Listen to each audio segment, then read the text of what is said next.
and bugs and insects as big as baseballs.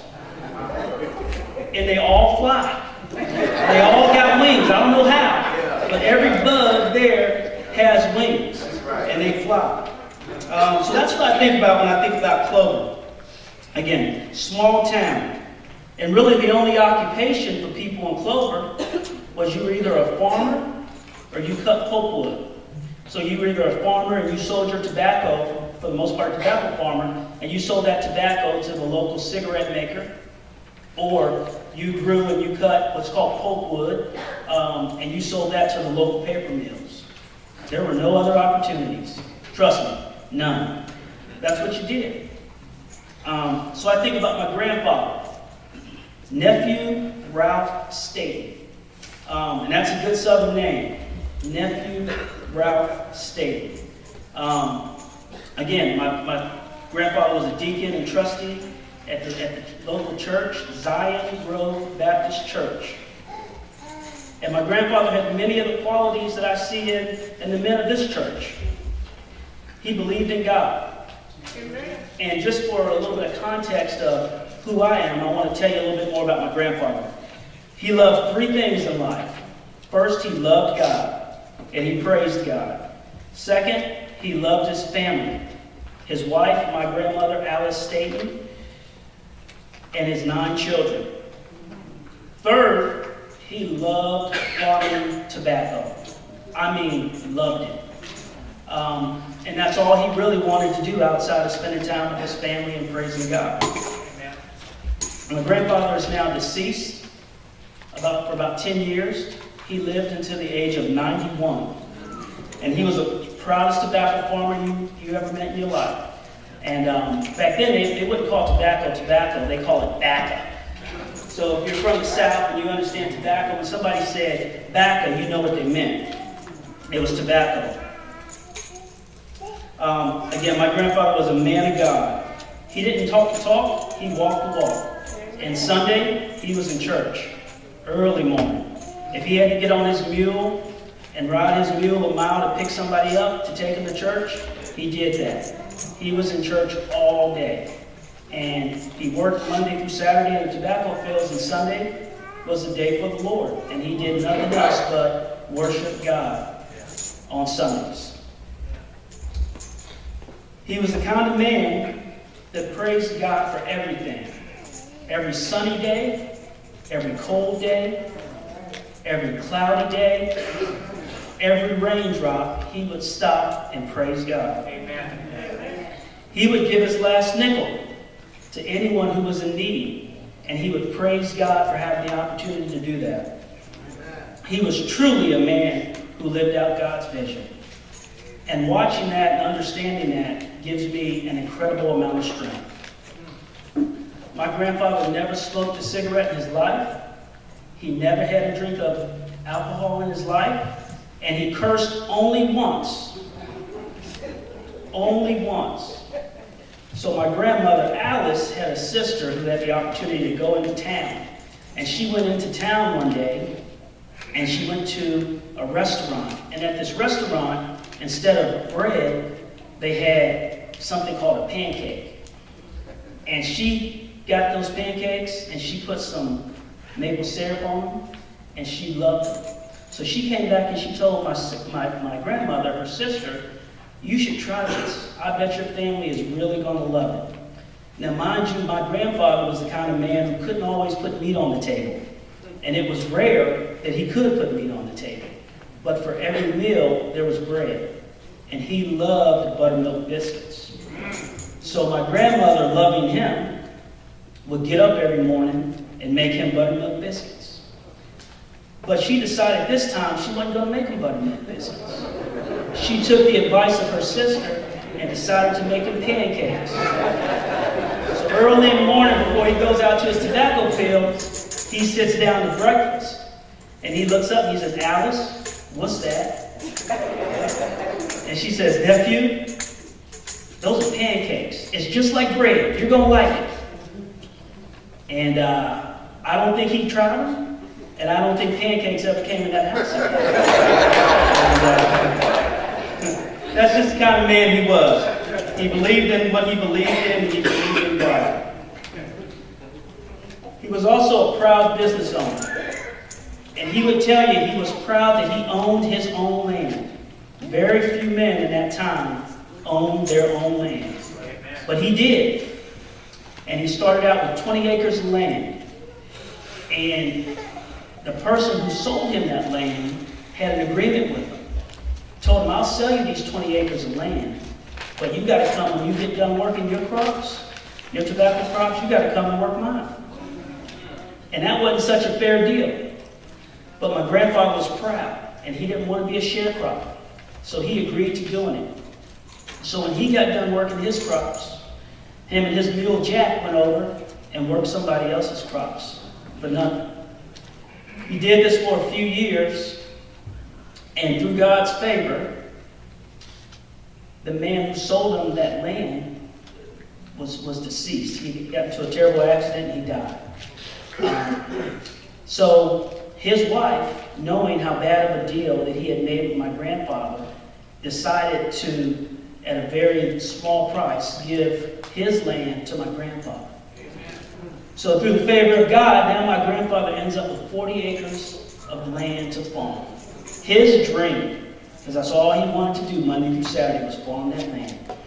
So that's just the glory of God, the blessing of God coming through for him.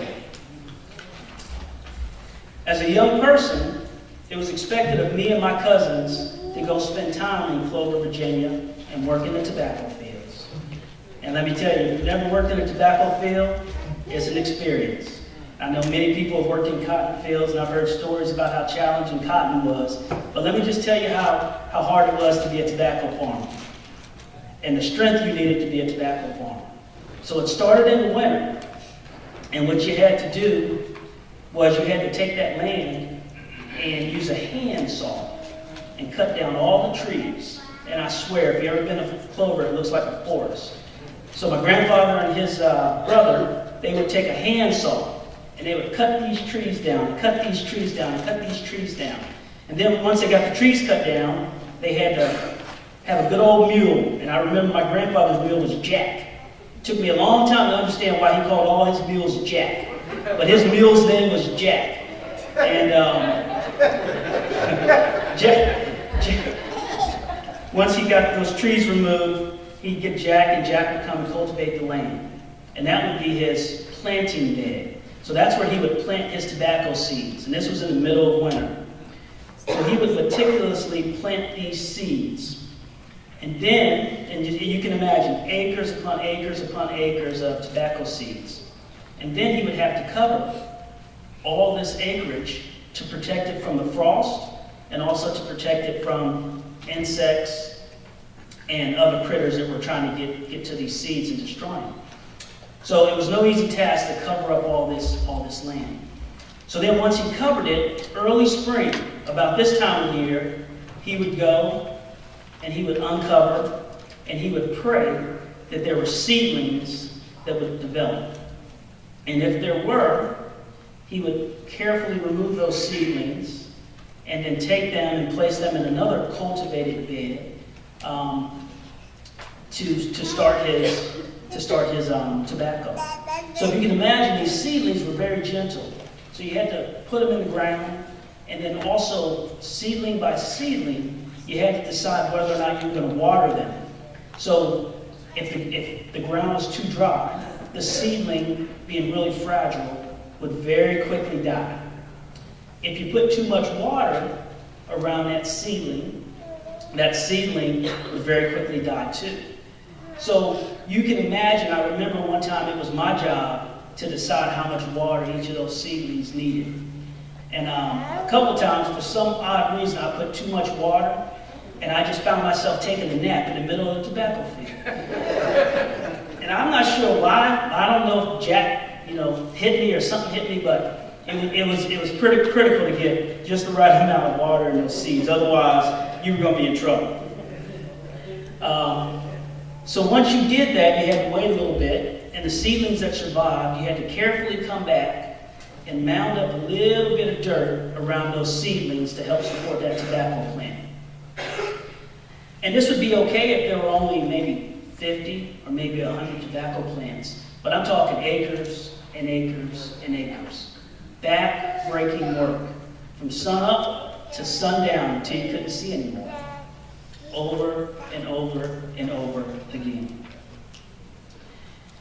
Then what you would do, once you got all the seedlings in the ground, you would have to come back and you would check the seedlings, and you'd have to weed them. So if any grass came along, you'd have to pull that grass. And then you also have to look for tobacco worms. And tobacco worms are these big green worms. They look like slugs, filled with nothing but juice. And all they would do is latch onto these tobacco plants and just suck all the juice out of them. So if you can imagine, being 9 or 10 years old, having to go through and just pluck all these worms that plucked back, by the way, off of these plants was not a pretty job. But that's what we did. So then you keep going, and right now we get to maybe July. So it's 100 degrees outside, and the tobacco plants are probably waist high. So then what you'd have to do is they got a little flower on top, and we call that flower a suckling. So you have to pluck that flower off. Because what happened is that flower would attract insects, and the insects would get on the tobacco plants and kill the tobacco plants. So you have to go through and plant by plant, pluck that suckling off. And then you'd have to take a little bit of kerosene oil and pour it right down the center of that plant to be careful not to get it on any of the leaves. Now I'm sure if the EPA got wind of that we were doing this, we'd probably be in trouble. But that's what folks did back then. Later on, I come to find out that the farmers that were more well-to-do, they would just hire an airplane to go fly above and spray pesticides down. I looked at my grandfather one day, and he's telling stories, and he's older, and he's retired. And I said, how come we never did that? And he looks at me and my cousins, he's like, I didn't need to do that. That's what I had you for.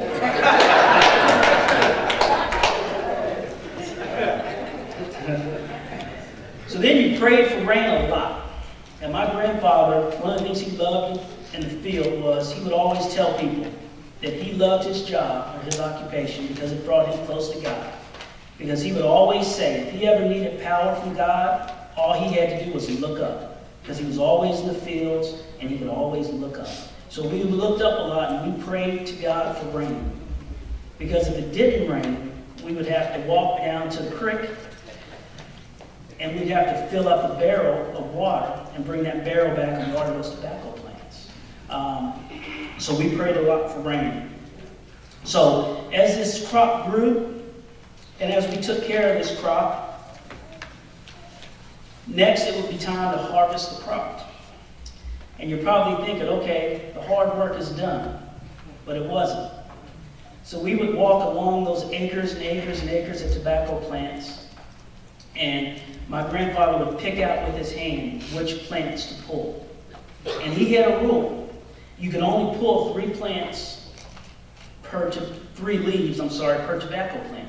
Because any more would shock the plant, and the other leaves just wouldn't grow as well and wouldn't be as healthy. So we would do this mid to late August for days and days and days. Just walk behind my grandfather and pull the tobacco leaves that he picked out. And it was a process. And once we got them all pulled, it was time to cure the tobacco. Now this was something that farmers in that day took great pride in. They would have what's called a curing barn, and they would string the tobacco leaves up on a post. And they'd get into a barn that was about 3 stories high, and they'd have 3 different people standing, and they would throw these posts of tobacco leaves up, and they would just hang them in this barn to dry. But you had to have a fire, and you had to literally smoke them. So there was a pot, a barrel right in the middle of this barn filled with oak wood. And you couldn't burn it too fast, and you couldn't burn it too slow. And you had to get just the right color of yellow on that leaf. And that's what brought in the better money when you went to sell this tobacco. So my grandfather felt like he was a master at this. I can remember men coming from counties and counties over, and my grandfather bragging about the leaves bragging about the leaves, the color of these leaves that he would get the color to when he was curing. So he loved tobacco. And finally, once that tobacco was cured, you'd load old Jack up, and you'd take this tobacco into town, and you'd sell the tobacco to the cigarette producers, Philip Morris, and some of these other people. And that would be it. And at this time, it was mid-September to late September when you were doing this. And it was work. And I'm sure some of y'all can relate to that kind of work back in those days. And there were no other options but to work. My grandfather never amassed a fortune. He never had much. He fed his family. He took care of his family. He got up every morning. He worked hard. And he praised God. And he found his strength and his power through praising God. I tell you this story because I think it tells a little bit about who I am and where I get my work ethic from. At age 11, I decided to get a paper route in my town. And I don't know why my mom let me do this, but I got a paper route of about 50 papers, 50 homes that I was delivering to. I had to cross this big intersection and deliver these papers in the trailer park. Well, over the course of the next couple of years, my paper route grew to about 500 papers. So instead of waking up at 5 o'clock in the morning and delivering newspapers, I was waking up at 2 and 3 o'clock in the morning. I think I was only 12 or 13. I'm not sure why my mother did that, but I'm glad she did. Allowed me to do that, but I'm glad she did. So rain or shine, that's what I did, is I delivered newspapers. When I was old enough to work and get a real job, I started working in amusement parks. So in my town, it's kind of what people did. So at age 15, I went to my local amusement park and I applied for a job. And they said, okay, that's fine, we're going to give you a job. And I said, well, can I work operating the rides? Because you can see all the pretty girls. And you're out in the sunshine. And, that's what the cool guys did. They operated the ride. Billy, you probably would have been a rides operator. Because that's what you did. And they said, no, we don't have any jobs for rides operators. But we got some jobs back in the kitchen. And at the time, I was much smaller. And they say, you're a little guy, so we like the idea of you working in some of our kitchens because you can get behind the equipment and clean it real good. And that's what they told me. And I said, okay, that's fine. That would be fine. And I took off working in restaurants, working 14, 16 hours a day at age 15. And, my friends would look at me and say, why would you want to do that? Why don't you go out here and, shoot hoops or, do some of these other things? Why would you want to do that? And I'd always think about my grandfather, because all he wanted to do was farm tobacco. And he was happy to be doing it. That's right. And that's what I wanted to do. I wanted to work in restaurants. And my wife will tell you now, I don't like sitting down too much at home. I like doing stuff. And, sometimes they want to sit down and watch a movie. And I said, why would you want to watch a movie? You know how nice it is outside? We got an hour of daylight left. We can go cut grass or why would you want to? And they said, you need to relax and watch dance. So that's where I get that from. So I was fortunate enough to work in amusement parks for about 20 years. And I was fortunate enough to, some people kind of recognized I had a strong work ethic. And I was fortunate enough to be promoted and kind of run the amusement parks and run the food programs at these amusement parks, which was wonderful. Amen.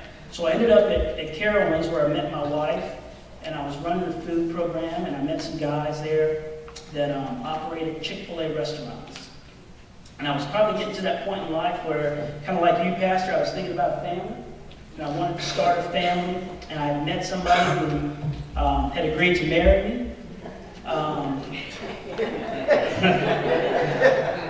And I wanted to start a family. And I just knew that the lifestyle and the amount of work just wasn't conducive to what I wanted to do,